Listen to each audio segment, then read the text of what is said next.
नमस्कार। हिंदी के सुप्रसिद्ध साहित्यकार रामवृक्ष बेनीपुरी जी की रचना माटी की मूरतें पर चर्चा के लिए मैं उपस्थित हूँ। दरअसल जिन तेजस्वी व्यक्तित्वों ने हिंदी के गौरव में नवीन पृष्ठ जोड़े, उनमें रामवृक्ष बेनीपुरी जी का नाम अग्रगण्य है। गद्य की विविध विधाओं में बेनीपुरी जी को व्यापक प्रतिष्ठा मिली। उनका पूरा साहित्य बेनीपुरी रचनावली के 8 खंडों में प्रकाशित है। उनकी रचना यात्रा के कई पड़ाव हैं: उपन्यास, कहानी, नाटक, रेखाचित्र, यात्रा वृतांत और संस्मरण। बेनीपुरी जी हिंदी साहित्य के क्षितिज पर एक ऐसा नाम है जिसका प्रभामंडल केवल साहित्य तक ही नहीं बल्कि राजनीति व समाज तक फैला हुआ है। राजनीति से साहित्य व साहित्य से राजनीति में उनकी आवाजाही बराबर बनी रही। अगर पत्रकारिता की बात करें तो पत्रकारिता में बेनीपुरी जी का योगदान अमूल्य है। दरअसल बेनीपुरी जी का व्यक्तित्व विविध भूमियों का स्पर्श करता है। उनके व्यक्तित्व की विविधता ने उन्हें कई प्रकार की गद्य विधाओं के सृजन की ओर प्रवृत्त किया। बेनीपुरी जी ने कहानियां, उपन्यास, निबंध, नाटक और पत्रकार के रूप में संपादकीय आलेख लिखे, पर उनकी रचनात्मकता का सबसे उन्मुक्त प्रवाह उनके रेखाचित्रों व संस्मरणों में देखने को मिलता है।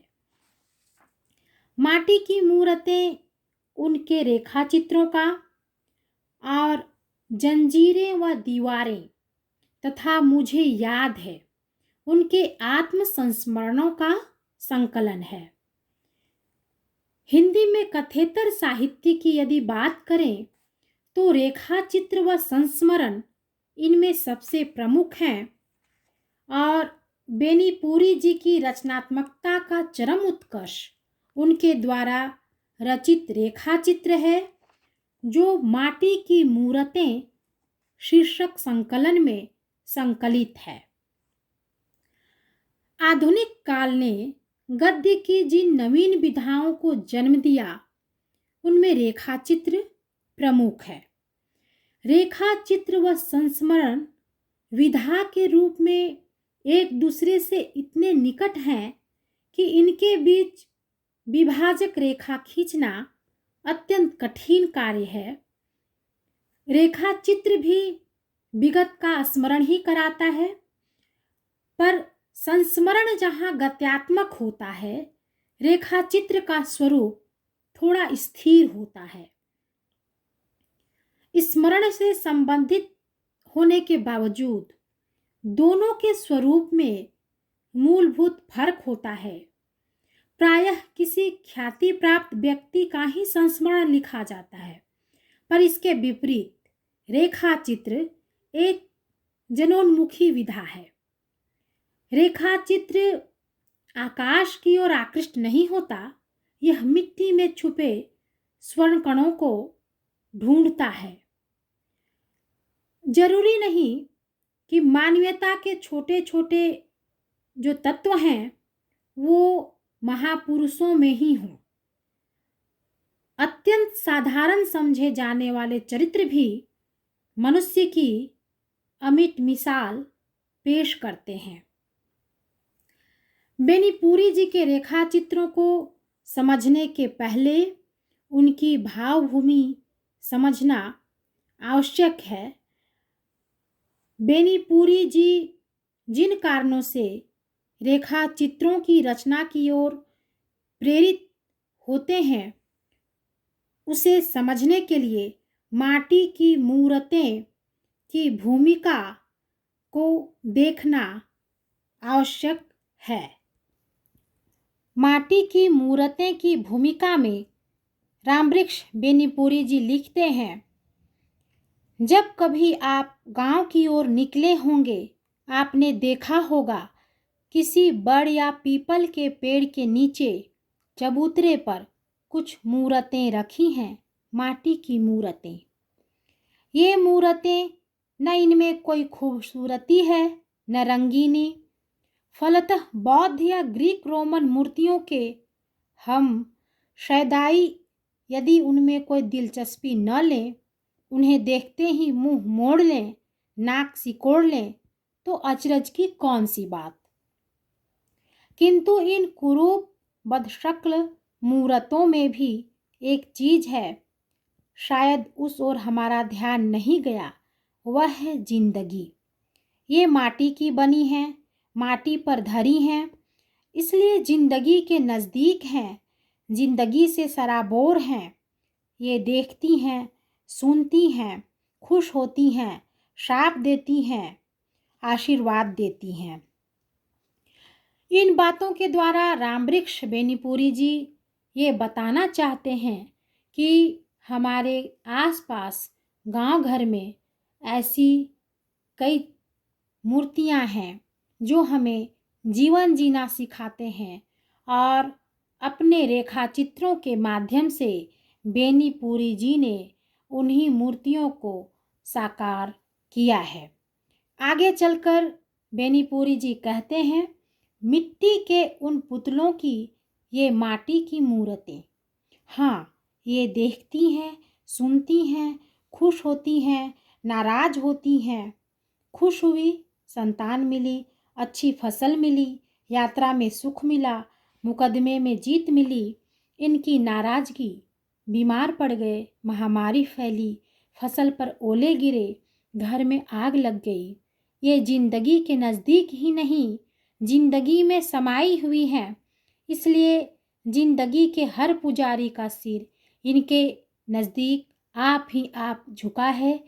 बौद्ध और ग्रीक रोमन मूर्तियाँ दर्शनीय हैं, वंदनीय हैं, तो माटी की ये मूर्तें भी उपेक्षणीय नहीं, और यही हमारा निवेदन है।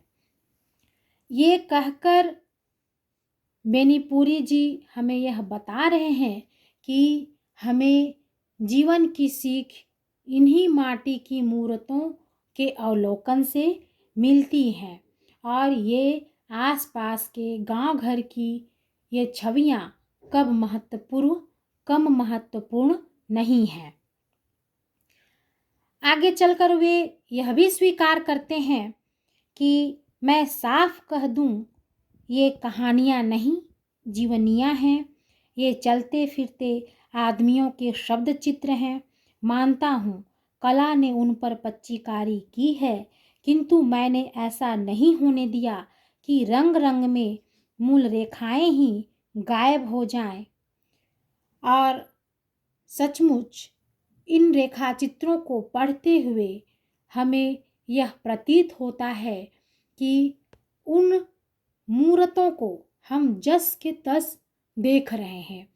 एक अपनी कलात्मक शैली से उन मूर्तियों की छवि गढ़ने में बेनीपुरी जी सफल रहे हैं, लेकिन कहीं भी उस कलात्मकता में बनावटीपन नज़र नहीं आता।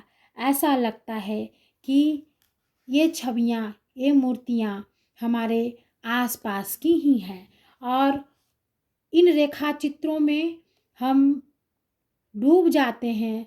ये रेखा चित्र हमें गहरे रूप में प्रभावित करती हैं, हमारे हृदय तक पहुँचती हैं। यदि कहा जाए कि ये मूर्तें महज स्थिर मूर्तियां ही नहीं हैं, इन सब के बीच ग्रामीण समाज की वर्गीय संरचना आकार ग्रहण करती है, और गांव की मिट्टी की खुशबू को इन रचनाओं में महसूस किया जाता है। एक ग्रामीण परिवेश अपनी समूची आंचलिकता में इन रचनाओं में साकार हो उठा है। ये रचनाएं हमें अपने आसपास के जीवन को समझने के लिए प्रेरित करती हैं और ये रचनाएं इतनी महत्वपूर्ण हैं कि हम इनके चरित्र को, इन रचनाओं में इन रेखा चित्रों के जो मुख्य पात्र हैं उन चरित्रों को अपनी चेतना में संवारते हैं। माटी के मूर्तें की ये छवियां हमारी चेतना में बैठ जाती हैं। माटी के मूर्तें के सभी पात्र हमें सहज ही प्रभावित करते हैं और हमारी चेतना में एक सामाजिक बोध का भाव उत्पन्न होता है। धन्यवाद।